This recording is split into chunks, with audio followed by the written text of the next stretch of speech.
U.S. and Iranian negotiators gathered in Oman for another round of nuclear talks today. While the two sides talk, the U.S. military is poised for a strike on Iran. Millions of people inside Iran are desperate for President Trump to keep his promise.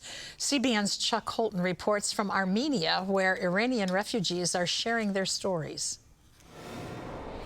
Anti-government protests have erupted again at universities across Iran as students remember thousands killed by the government crackdown.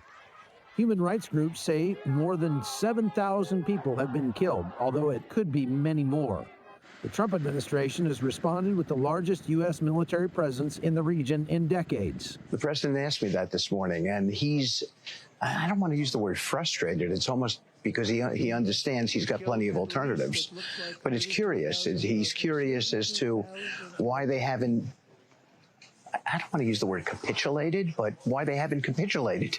With Iran still clamping down on communications, the scale of violence is hard to quantify, although the death toll continues to rise. These people that are going out in the streets are taking a great risk to their lives. So many things are happening in Iran that are very, very difficult to know the numbers. But what I mean these people are taking great risk is there's around at least 12,000 that have been shot for protesting, and they've arrested over 10,000. Protesting against the regime comes with severe risks.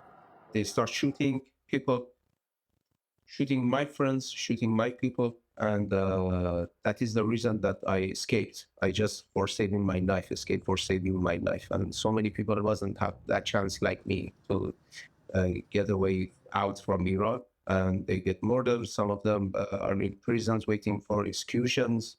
After 47 years of forced Islamic rule, a dramatic spiritual shift is underway inside Iran.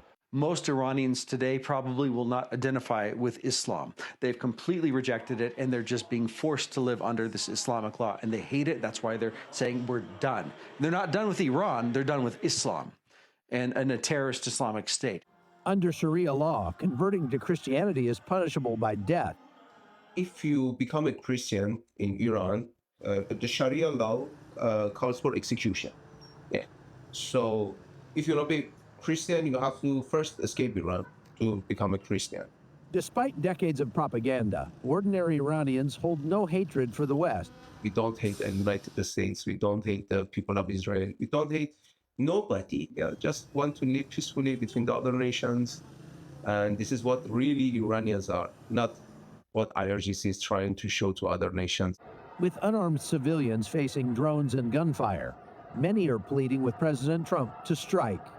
President Donald Trump has said and promised that he would act, and that's what people are waiting for. In fact, I get messages on my phone on a regular basis of people that have shown me clips of Donald Trump and say, when are you guys going to go and help us?